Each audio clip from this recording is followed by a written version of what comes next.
Ready to make a real impact every day?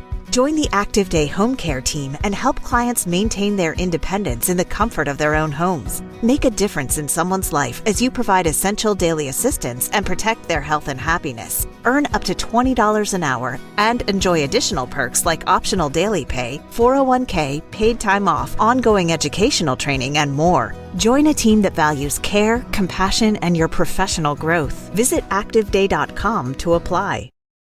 So I wanted, before we get started, to let everyone know that I have a new podcast out, and it's called Meditations. If you like the Meditations segment of this current podcast, you'll like the Meditations podcast. It's nothing but 20 minutes of meditative sounds.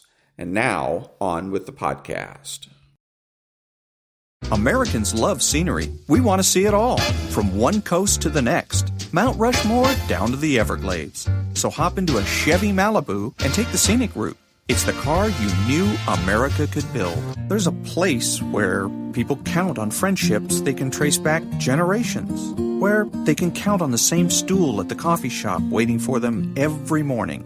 This place is called Glen Ellen, and you can find it in every bottle of Glen Ellen wine. This is craft brewed Herman Joseph's, the smoothest, easiest drinking specialty beer in the entire solar system.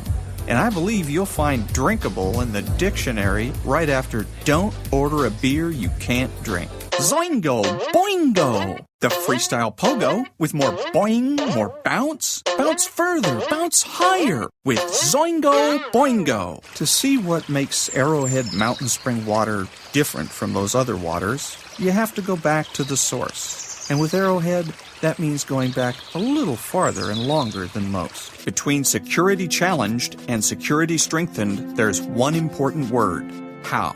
And it is the how that makes all the difference to our nation and our world. Lockheed Martin. We never forget who we're working for. What makes Kraft Singles so good? 2 out of every 3 kids don't get the recommended amount of calcium. But with Kraft Singles, they get a good source of calcium and the taste they love. Kraft Singles. Magic every single time. Throw boring overboard with a new real meal from Long John Silver's. A meal worthy of a plate. Just $4.99. Only at Long John Silver's. We may not all be geniuses, but we can all do something smart. Introducing the Hyundai 199 Sonata Lease. It's a smart deal on a really smart car.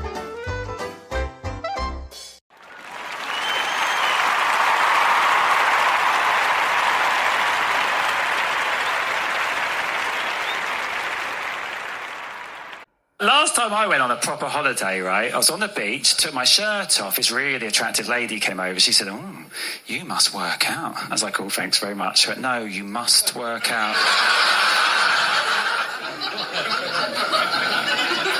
So I've just started a new powerlifting program, week 1. That's what they call me. Got kicked out of my yoga class. The woman said, "You must leave." I said, "Namaste."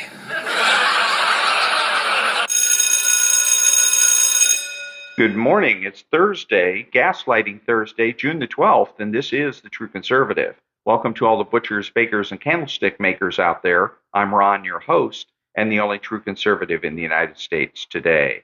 So today, after the Serenity Prayer and the patriotic song of the day, we will have the headlines: Patriotic Shorts, Motivation, Bishop Barron, Ayn Rand, and Gaslighting. All that and more when I get back.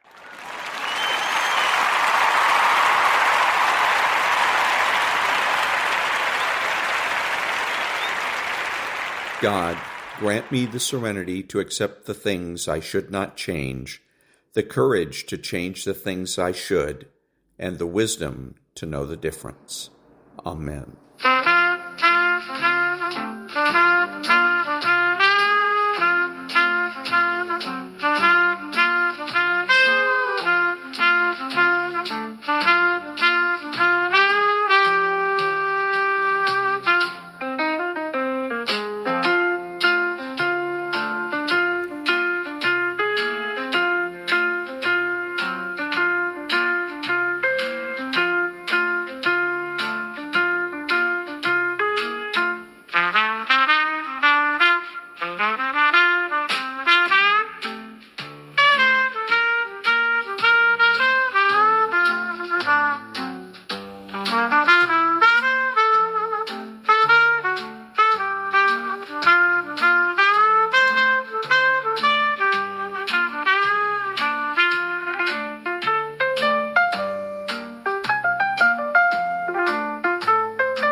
Thank you. And now a little bit of motivation. I noticed that when you're too friendly, too kind, and too social, people start showing you disrespect. They take your kindness for weakness and think they can walk all over you. People start underestimating you, thinking you're soft just because you're a good person. But the moment they push you too far, they're going to see a whole different side of you, a side they ain't ready for. If you're always being nice, always doing things for them, they'll keep expecting it. And eventually, they'll think they can take advantage of you, run over your shoes like you ain't even there. That's when you got to step up. You got to step up and show them a side they've never seen before. Just because you're nice, just because you're showing love, doesn't mean you got to tolerate their BS. Matter of fact, that saying, treat people the way you want to be treated, is BS. I can give you mad respect, show you love all the time, but if I don't get that respect back, I ain't obligated to keep being nice. Some people don't deserve your kindness. Some people deserve to be checked. And some people, they got to learn the hard way what respect really means. So remember, just because you got a good heart doesn't mean you got to take. I noticed that. And one of the things that about this is he says people will do. No, manipulators will take advantage of you. Manipulators are always looking for angles and always looking for ways to manipulate other people. Rush Limbaugh used to have this problem, and Sean Hannity also has the problem.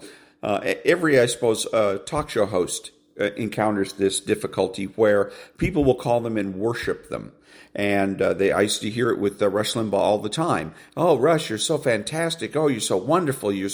And he would put up with it. He should have shut it down immediately and tell them, if you're going to go worship somebody, go worship Jesus Christ, go to Mass. But he took it in. He accepted it. Thank you very much, blah, blah. The problem with all of that is that now he's in a position where it is very difficult, if not impossible, to say no. That's the thing here. That's why you get into a situation, if you let it go, people having foisting these expectations on you, is that it becomes harder and harder to say no. You still need to say no, but it becomes more difficult. And you do sometimes then get to a point where you have to be tough. Whereas if you simply shut down worship to begin with, then it's much easier to say no, to be able to say no in the first place. The other thing I'm thinking about is from Matthew 10 about even Jesus told the disciples that when he was sending them out to evangelize, he said talked about people that were worthy of you. For those that were worthy of you, let your peace come upon them. For those that are not, let your peace return to you. And also that if somebody is not interested in the message, shake the dust off your feet and walk away. So there's nowhere in the Bible or in the Gospels anywhere where Jesus is telling his disciples to sell the message, to turn objections, to close the deal. It's not a sales pitch. When you're evangelizing, you're not trying to sell the other person on Jesus Christ. You simply announce the message. Good news, Jesus Christ died for our sins. If you believe in him, you will have everlasting life. And that's it. And either they accept it or they don't. And Jesus says for those that don't accept it, then they will wish that they lived in Sodom and Gomorrah. Again, you need to be able to say no. So watch for manipulators that worship you, people that give you praise that is really outrageous, for lack of a better term. You know, the kind of praise that makes you feel uncomfortable. Always check your conscience. If your conscience is telling you something is wrong, something is wrong. And if they overdo it, then as this motivational speaker was saying, put them in check. Back in a minute.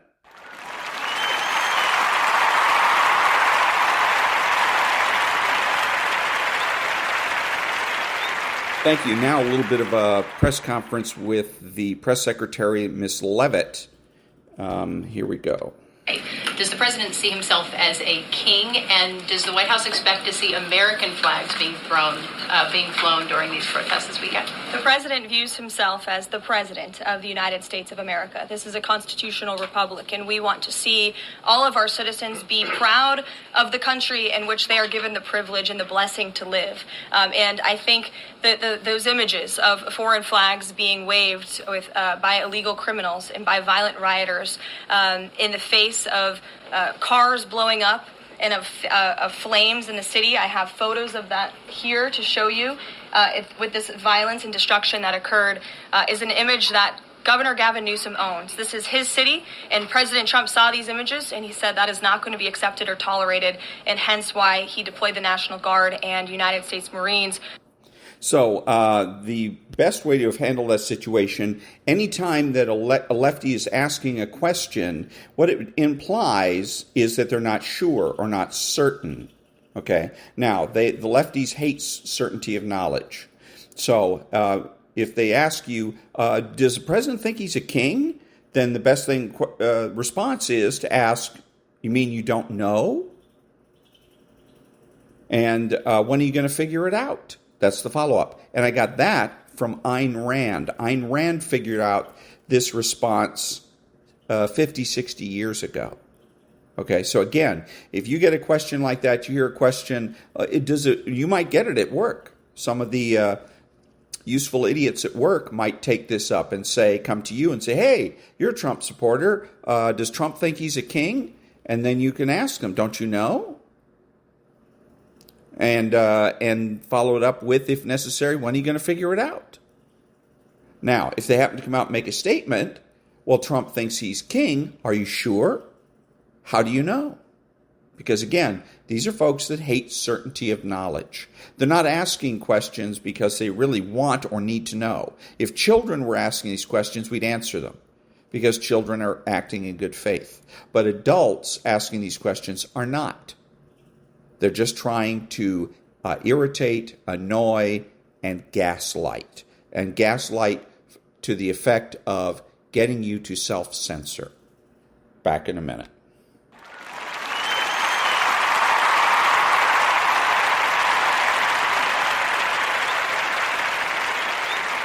Thank you. And now, the patriotic short. Henry H. Arnold, the only person in American history to achieve the rank of 5-star general in 2 military branches, once suffered from a fear of flying due to an accident during his flight training. This happy aviator, dubbed the father of the Air Force, rewrote the face of modern warfare with his iron will. Born into a physician's family in Pennsylvania in 1886, young Arnold never dreamed of a military career. However, when his older brother declined an offer to take the West Point entrance exam, Arnold unexpectedly began his journey in the armed forces. Graduating as an infantry lieutenant in 1907, he became fascinated by aviation while performing surveying duties in the Philippines. In 1911, he became one of the first military aviators personally trained by the Wright brothers, but a crash left him with a severe case of aviophobia.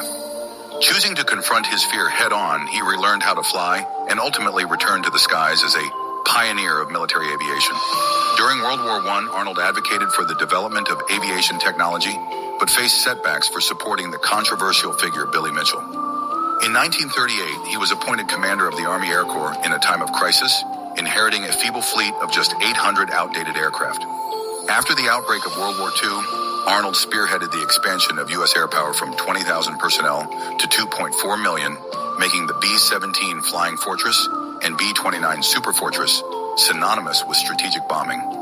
In 1944, despite mechanical issues and high-level skepticism, he deployed the B-29 to the Mariana Islands, rewriting the outcome of the Pacific Theater with incendiary bombs. Beneath the halo of glory, Arnold always carried the weight of human nature. He championed technological supremacy but privately admitted, "We are creating not only weapons, but also unforeseeable moral dilemmas." On January 15, 1950, Arnold passed away at his ranch in Sonoma, California. The honor of becoming an Air Force 5-star general 5 years prior made him an unparalleled dual-branch marshal in U.S. military history. And that was the patriotic short. Back in a minute.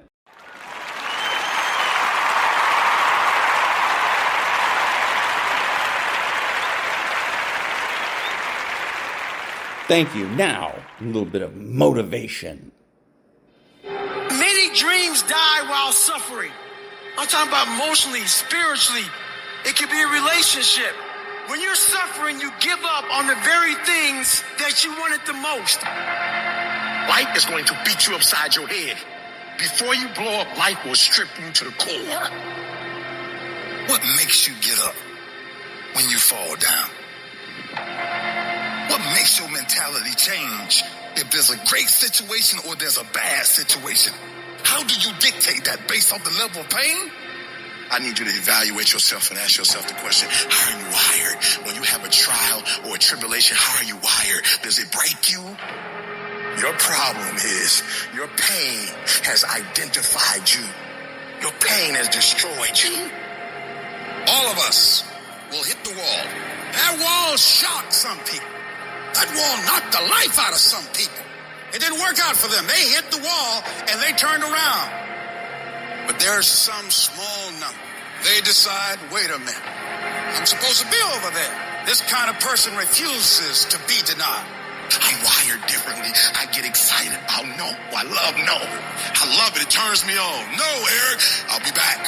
I'll be stronger when I come back. This person doesn't care about the pain because this person knows something.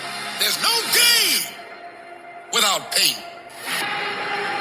So this person comes back anyhow, again and again. And if you keep on hitting that wall, here's what happens to you. You will have an incredible breakthrough. And it's as if the universe says, let's help him out. I admire that kind of tenacity. Let's give her a hand. Let's send her assistance, send her resources. It will come out of nowhere. As you're working times with tears falling down your face, and you'll look back on the times and you will cherish those times. When your mind knows it's not going to quit, your body will adapt to whatever is in front of it. What happens is you have all these voices that are telling you you're f***ed up and this is going to be hard. But for some reason, you put so much practice into you that you can ignore every one of them that are telling you you're not going to f***ing make it and still be able to f***ing make it. Because you have put the practice in that you know this is the process. It's such a daunting task that all the voices are saying no. But you still have the conviction that I know I can do this. When you get knocked down, and you're going to get knocked down, when you run into some roadblocks and you're going to run into them, you can always be able to bring yourself back in knowing if someone has done it, it's possible that I can do it. Some of you have been knocked out by life, and you got up and saw the blood. He hit me. Sometimes in life, you have to hit back. You got knocked on the ground. You had absolutely nothing to do with that, and I'm not blaming you for that. But if I come back a week later, you still on the ground. If I come back a year later, you still on the ground, that's your fault. If you get knocked down, there's nothing you can do about it. But getting back up has every single thing to do with you. And you will promise me that from this day forward, you will not be defeated. I just love myself enough not to be trapped in the same doggone spot for the rest of my life. I love myself too much. So what makes E.T. different than everybody else? Every year I just kept going. And I kept going. And I kept going. And I kept saying one day gonna be my day.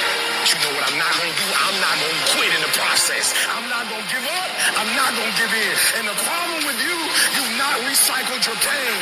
You're still living off talent. And I challenge you. Average people live off talents. Phenomenal people live off efforts. Recycle your pain. Get something from it. You already in pain. Use it. Do something with it. Allow it to take you to the next level. Allow your pain to push you to greatness. Success isn't a straight line. It's a maze. And when you think you figure that maze out, you hit a wall. And you got to turn around and start again. Everybody's got a fucking plan so they can get in the fucking mouth. So when your plan fails, when you get knocked down on the fucking canvas, when everything falls apart in your life and your plan is f***ed up, what the fuck are you going to do? There's only one motherfucking option. Stay fucking hard. And I'm not here because I'm the best. I'm here because they tried to break me and they couldn't. Oh, I'm wired differently. I didn't start crying. I didn't say, why me? I'm doing good to the world. I'm not hurting anybody. Why me? I'm wired differently. I can. I will. I must. We turn tragedy into triumph. That's what lions do. It does not make a difference what the circumstance is. Lions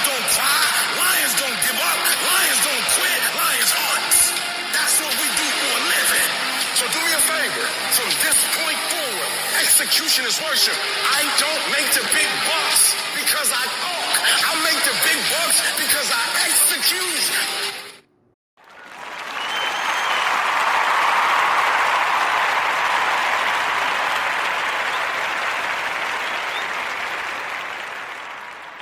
Thank you. And now a little bit of meditation.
And that was a little bit of meditation. Back in a minute.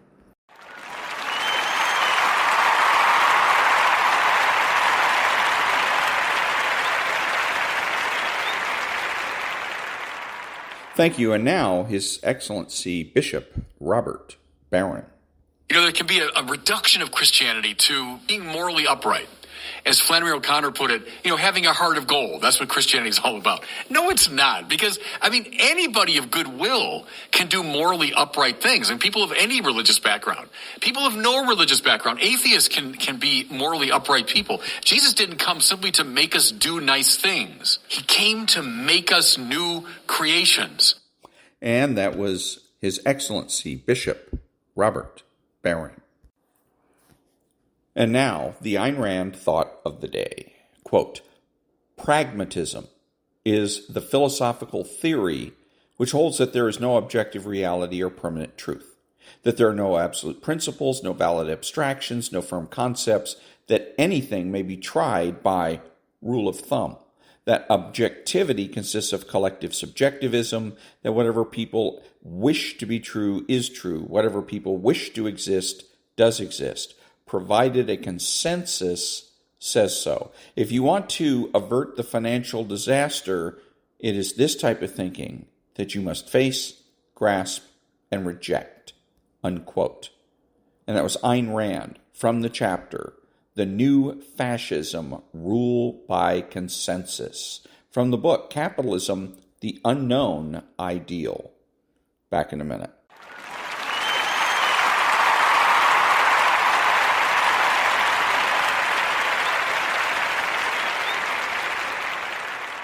Thank you. And now the hope cycle. Your trauma bonded to the hope of change. They say they're healing. They use all the right words, but their actions, still blaming, still projecting. And you cling to the potential, not the reality, inconsistency, and emotional chaos. That's not love. That's survival. Back in a minute.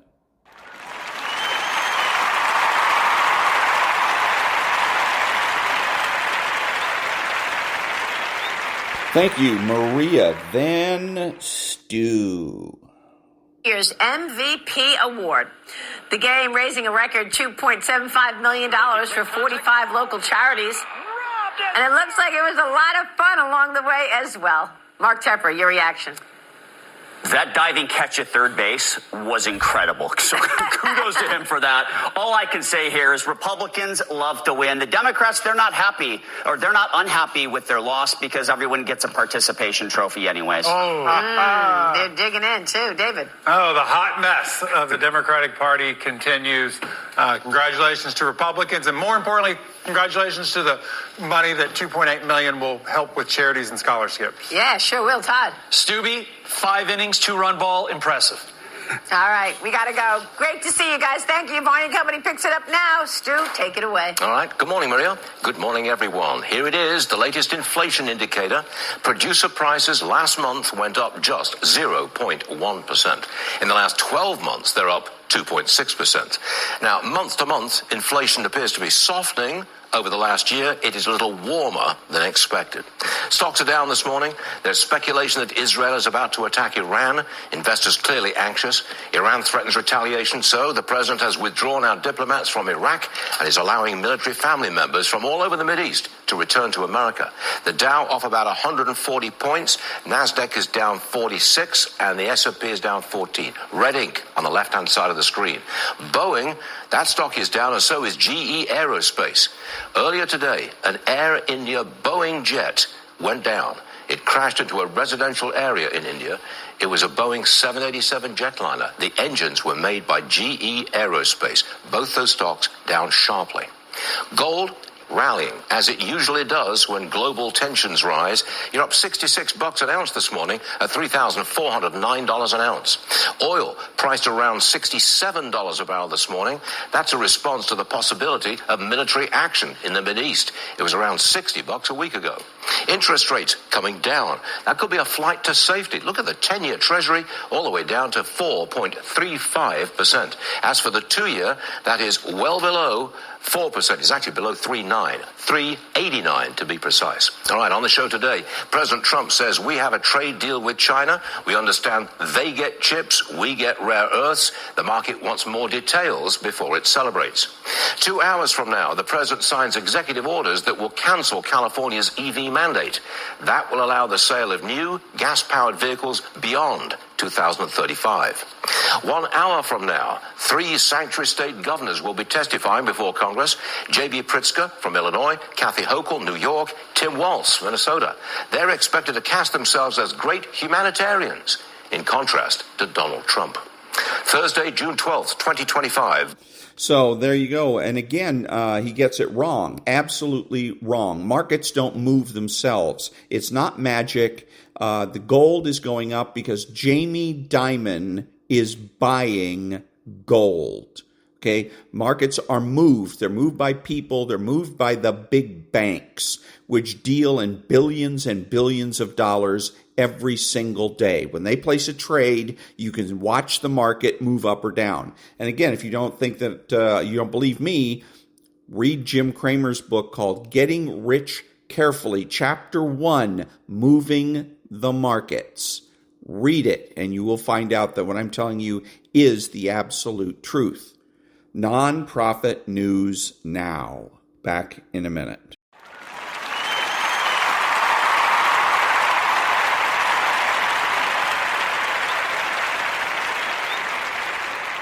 Thank you. And now from a book that's called Good Inside. What's the opposite of understanding? For this argument's sake, it's convincing. Convincing is the attempt to prove a singular reality, to prove that only one thing is true. Convincing is an attempt to be right, and as a result make the other person wrong. It rests on the assumption that there's only one correct viewpoint. And then my question is this supposed to be convincing? Further, convincing has one goal in mind, being right. And here's the unfortunate consequence of being right. The other person feels unseen and unheard, at which point most people become infuriated and combative, because it feels as if the other person does not accept your realness or worth. Feeling unseen and unheard makes connection impossible. Understanding two things are true and convincing one thing is true are diametrically opposed ways of approaching other people, so a powerful first step in any interaction is to notice which mode you're in. When you're in one thing is true mode, you're judgmental of and reactive to someone else's experience because it feels like an assault on your own truth. As a result, you will seek to prove your own point of view, which in turn makes the other person defensive because they need to uphold the realness of their experience. In one thing is true mode, exchanges escalate quickly. Each person thinks they're arguing about the content of the conversation when in fact they're trying to defend that they are a real, worthy person with a real, truthful experience. And again, is this convincing? Back in a minute.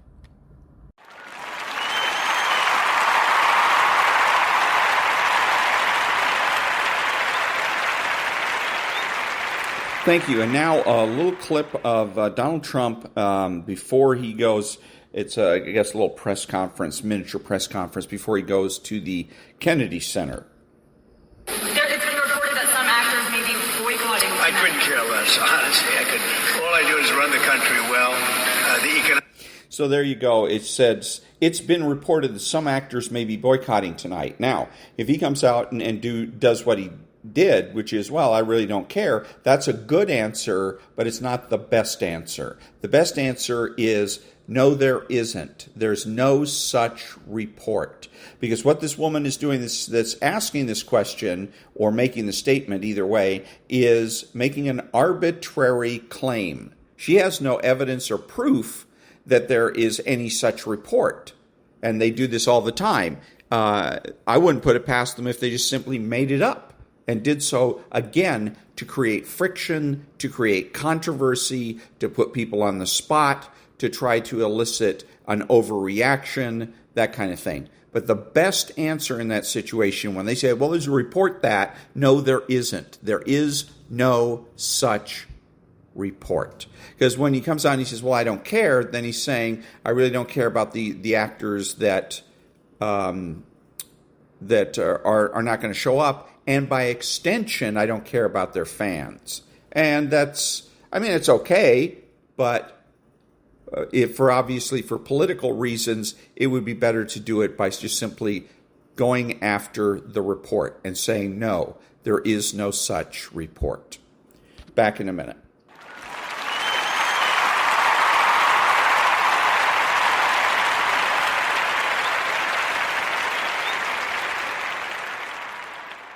Thank you. Now, what does the phrase, if you're explaining, you're losing, mean? This was said by Ronald Reagan, speaking of political campaigns. From the perspective of your audience, if you have to explain yourself, you come off looking desperate to convince. As a consequence, you lose the high ground.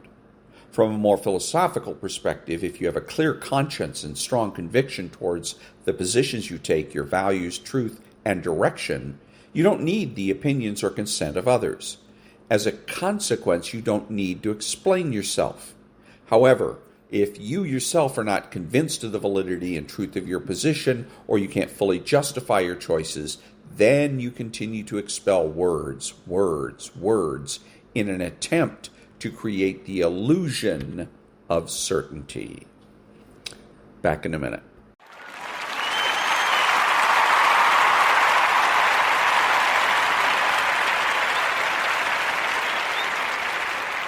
Thank you. So one of the things that I wanted to comment on, the press secretary, Levitt, I guess is her name, she got asked a question and she gave a great response. She said, of course the president supports freedom of speech.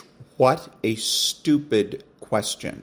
I've been saying for several years, bring back the stupid question. When I was growing up, that we heard that all the time. If you asked a stupid question, because there were people that asked stupid questions, they did it just to get attention, just to frustrate people, just to annoy people. But when people heard them asking a stupid question, they called them on it and say, that's a stupid question.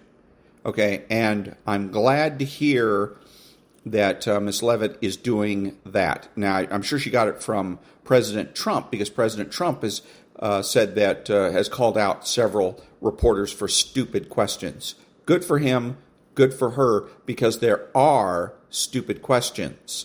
Allowing the left to bully and intimidate you and not point something out as a stupid question is stupid. Back in a minute.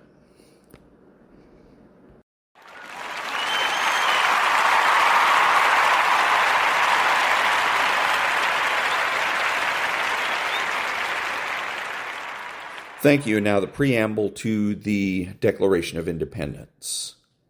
We hold these truths to be self-evident, that all men are created equal, that they are endowed by their Creator with certain unalienable rights, that among these are life, liberty, and the pursuit of happiness, that to secure these rights, governments are instituted among men, deriving their just powers from the consent of the governed, that whenever any form of government becomes destructive of these ends, it is the right of the people to alter or to abolish it, and to institute new government, laying its foundation on such principles and organizing its powers in such form as to them shall seem most likely to affect their safety and happiness.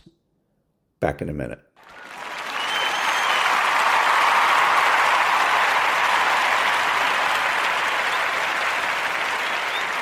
Thank you. And now, gaslighting. 5. You too. Sexual harassment, violence, domestic abuse, and gaslighters. More attention has been drawn to sexual harassment recently, and that in turn has drawn more attention to domestic violence. Gaslighters are perpetrators of both. Manipulation and control are a way of life for gaslighters, and they try to take everyone down with them. Whether you are experiencing harassment at work, home, or in dating, it is a very real and continuing phenomenon that has resulted in victims being questioned as to whether they were really harassed and also being discredited for speaking out. Domestic violence perpetrators use gaslighting as a way to convince their victims that they are crazy, and no one will believe them if they report that they are being abused. This continues a cycle of escalating abuse that sometimes leads to death. #MeToo.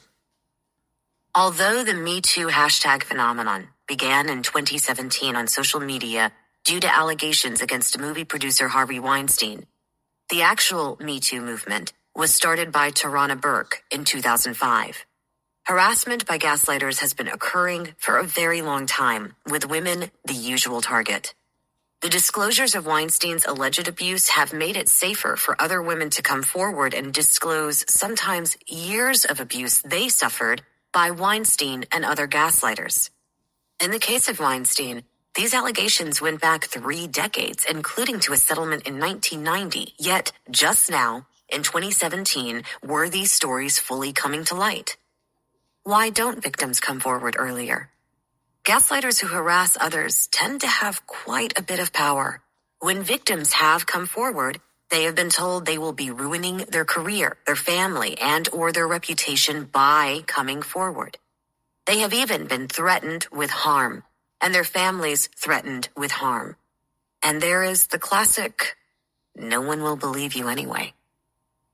While we don't yet know whether there has been an overall decrease in harassment since 2017's #MeToo movement, we do know that more victims are speaking out. Women and men have endured harassment for many years, and many victims still do not feel comfortable disclosing their abuse. We have reached the point in society where it is safer to come out into the light and speak your truth than stay quiet and ashamed for something that is not your fault. However, we still have a long way to go. Speaking out about it is a huge step. But now we need to put into place both parameters to reduce and hopefully eliminate harassment, and measures to provide serious consequences to those that do harass. We also need to have a clear definition of harassment.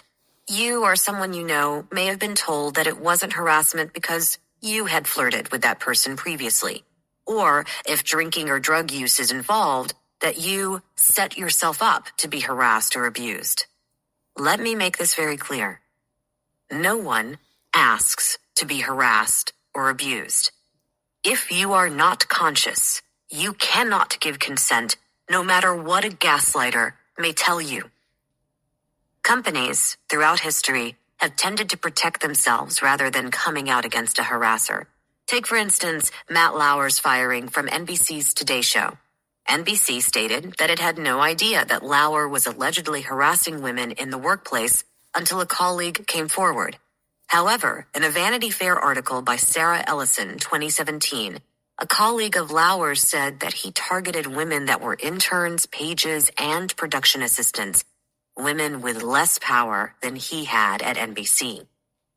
Younger, new employees are targets for gaslighters, as many are starting out at their first job and getting fired for reporting harassment or being told that they will never work in the field again if they report harassment is a very real fear.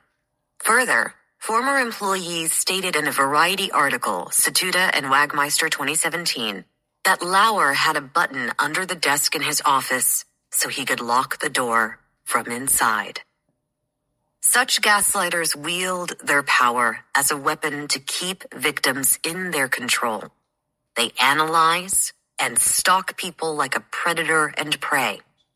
First, everyone is a potential victim. This can't be stated enough.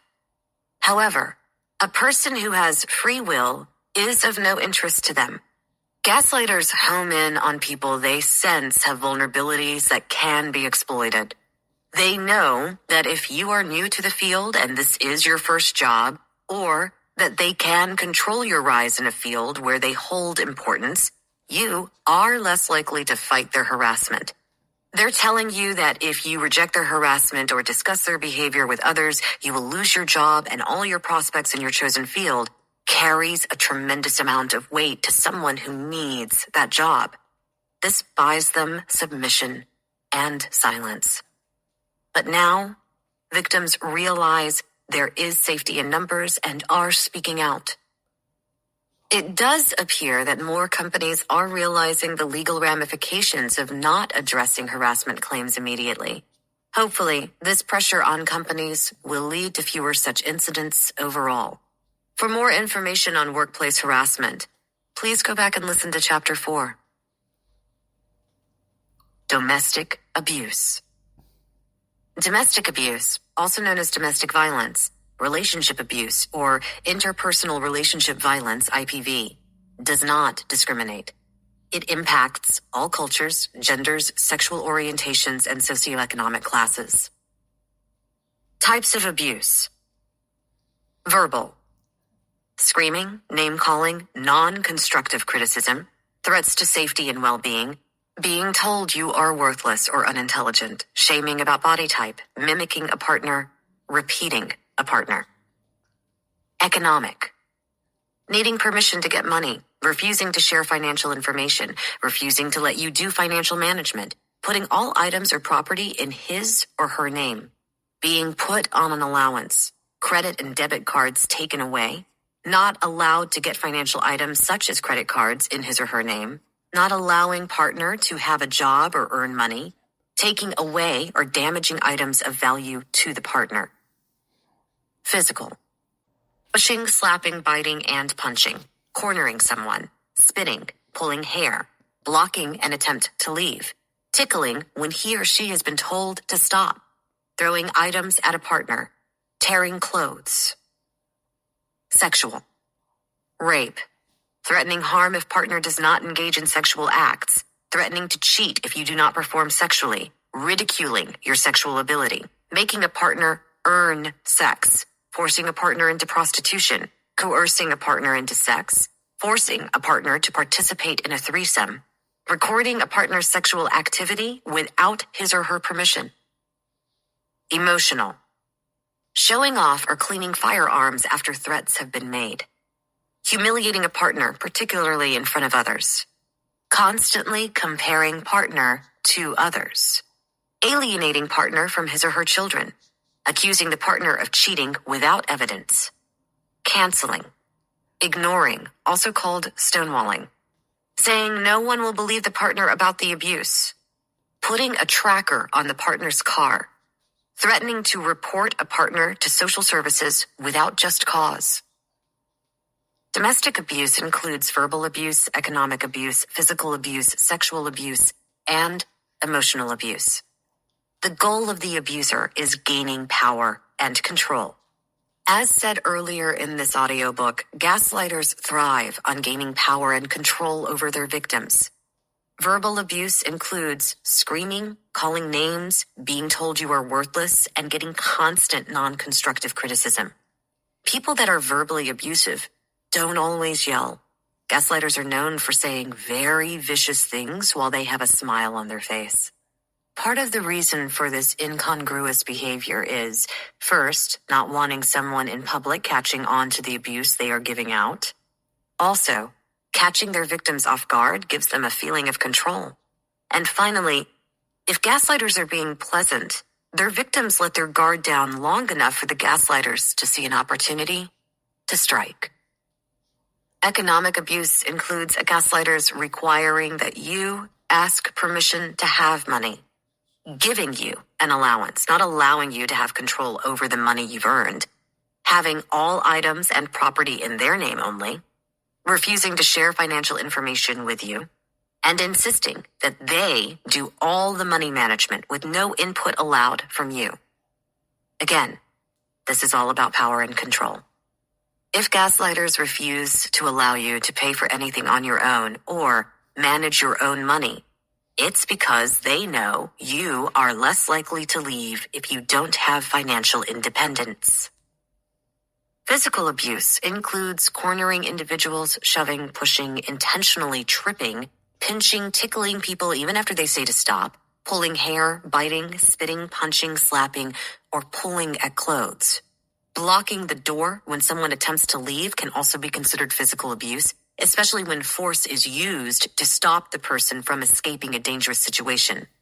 It also includes physical abuse of pets and children. Sexual abuse includes rape, threatening harm if a partner does not perform sexual acts, coercing a partner into sexual acts, forcing a partner into prostitution, withholding sex, or making a partner earn sex. Emotional abuse includes purposely showing off or cleaning firearms or other weapons when threats have been made, humiliating a partner, especially in front of others, saying cruel things about a partner when they are easily overheard, turning the children against the partner, accusing the partner of having an affair without any evidence, canceling plans as a punishment for something the partner supposedly said or did, canceling a partner's plans with friends or family without the partner's consent, telling the partner she is losing her mind, falsely telling the partner that she never said or did something, telling the partner in detail about how great previous partners were, name-calling the partner, and teasing the partner. Some of the most common tactics used by gaslighters qualify as emotional abuse. Gaslighters know that emotional abuse doesn't leave visible damage like bruising or scars as physical abuse can.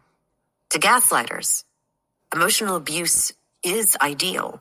It is a way of gaining control while still looking like a pillar of the community. A gaslighter may threaten that if the victim comes forward, no one will believe her because he is such a beloved figure. Others in the victim's life may say the same thing. If you say something, you will destroy his career. It is clear in such cases why victims have not shared their stories. And that was Chapter 4 of Gaslighting, Recognize Manipulative and Emotionally Abusive People and Break Free by Stephanie Moulton Sarkis. And what this, I still didn't in this chapter get exactly what all this has to do with gaslighting. But anyways, I also wanted to bring up the fact, an administrative kind of thing. There was a section in here that was repeated. That I'm sure you noticed. So that's not because I repeated it, but because that's apparently a flaw in the Audible recording. So anyways, one of the things that I've noticed about some of the psychopathies is how people attract each other. So if you have somebody that's a narcissist, they're going to have a tendency to attract empaths. Empaths, people that are most empathetic, are going to have a tendency to attract narcissists. Normal people don't generally get involved with narcissists or empaths. They get involved with normal folks. And it seems that a lot of these psychopathies, abusive people are usually attracting people pleasers. People pleasers are attracting abusive people. And one of the things that both parties have to do is recognize, in the case of abusive people, recognize the people pleasers. Because what ends up happening, it seems, is that the more the people pleaser tries to please the abuser, the more the abuser has and shows contempt for the people pleaser. So the idea would be that, number one, the abuser has to, if he wants to break the cycle, recognize the people pleasers and stay away from them. And the people pleasers have to recognize abusers, be able to spot them as early as possible, and again, avoid them.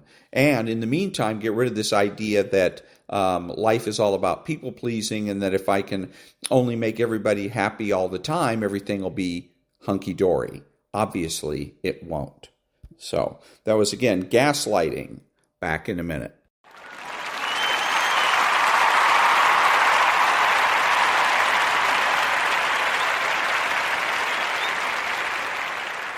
This is Ron, your host, the only true conservative in the United States today, bidding adios to all the butchers, bakers, and candlestick makers out there, and reminding you that you are not neutral and that the government has no rights.